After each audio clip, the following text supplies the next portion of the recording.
This is Michael Alesi here. I'll be talking about my video presentation for economics, or for the past few concepts we've gone over in class past couple of weeks.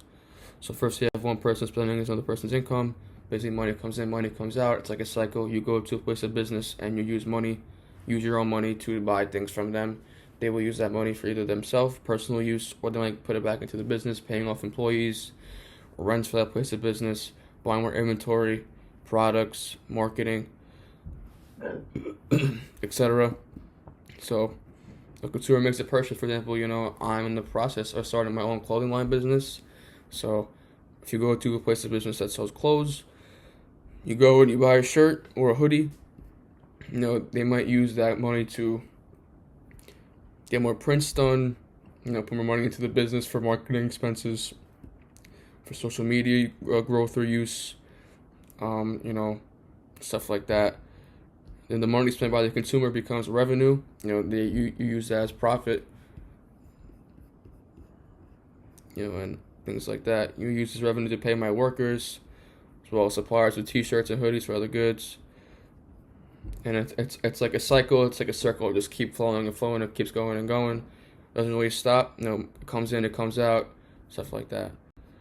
This is important because understanding this principle is important for managing the economy.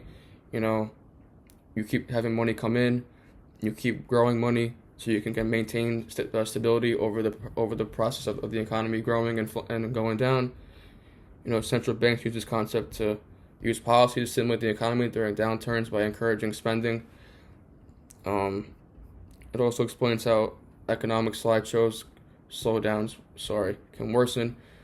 Reducing spending by some groups leads to reduced incomes for others, creating a negative feedback cycle. If your growth in money comes down, your spending becomes less, and then you're not getting money into other people's businesses, so their income is not coming in as much as they would like to as well. So it's just like, if you're not making income, then you're not giving money to people for them to make income, and the economy comes down as a result of that.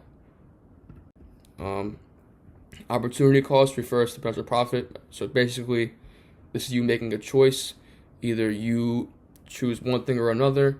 Either you choose to buy products for the business, or you can spend it on, like, for example, you spend it on like a marketing opportunity or something along those lines. And if you choose the right decision, which you won't find out until down the line, you may have gained money from your choice, or if you make the wrong choice, you may have lost money or chose the wrong thing to the point where you lost out on potential growth in money or income by the choice that you made. So for example, for my clothing business, I have $5,000 to spend. I could either spend it on a restock or a new design for a print. But I could try to make a new design for a print for a hoodie or a shirt or pants or whatever you want to call it. Or I either go to choose the other route of choosing a new marketing campaign or marketing opportunity that got presented to me, and I can either pick one or the other. But say I choose the process of getting new prints done and hoodies and shirts and stuff like that, but then I only get $5,000 back from the revenue that I used to make the new hoodies and the shirts. I can either I either use those shirts to make the money back, but then at the same time I could have used the $5,000 on a marketing opportunity, and I could have got 20,000 more people to look at my clothes and be interested in buying my stuff. Then that could have either resulted in me making $10,000 on my own original designs and mock-ups that I already had made, and I lost out on $5,000 because I decided to make new products that were only visible to people that already that were already aware of the brand, instead of me using a marketing opportunity and me seeing more people come across the brand and then buying the original clothes I already made. So Yeah, and this is important because if you make the right choices, you will ultimately make more money in the end.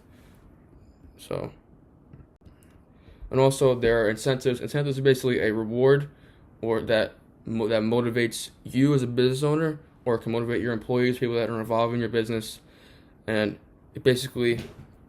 So like for me, like if I for my clothing business, I will use like a loyalty and satisfaction um type of thing, where for my customer base, or this could be done with sales, discount codes, perks, stuff like that, where I could use like discount codes for like people that are loyal to the brand, that use it, they know it, they wear it, they represent it outside of, you know, like as like a marketing thing, they use. I could use like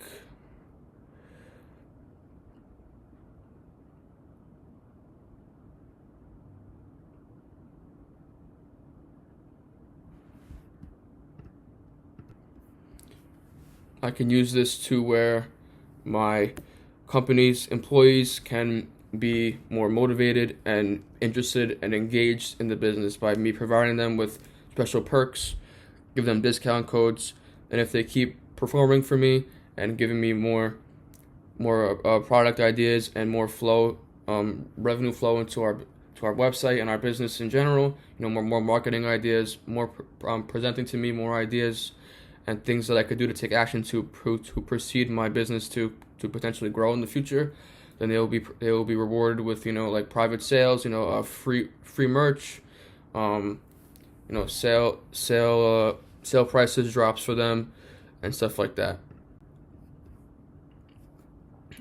As what I was saying before, to basically wrap it up, they boost employee motivation, productivity, and morale by aligning efforts with company goals, ultimately leading to ultimate profitability and employee stability, where they potentially will stay with me, be loyal to me, and be faithful in me and trust in me, so they could stay with me and give me their all. So basically, I treat them well, they treat me well back. Basically like it's basically like a circle to bounce back to the one person spending is another person's income. Basically like a circle. If they do me well, I do them well. And it's also for my customer base as well. I give them sneak peeks of like drops that are coming out and stuff like that to keep them engaged, keep them interested. But like, oh, he might be coming out with this soon. Like I might have to wait for that to drop, blah blah blah. So they're excited and ready for me to drop a new thing, stuff like that. So yeah, that's really it.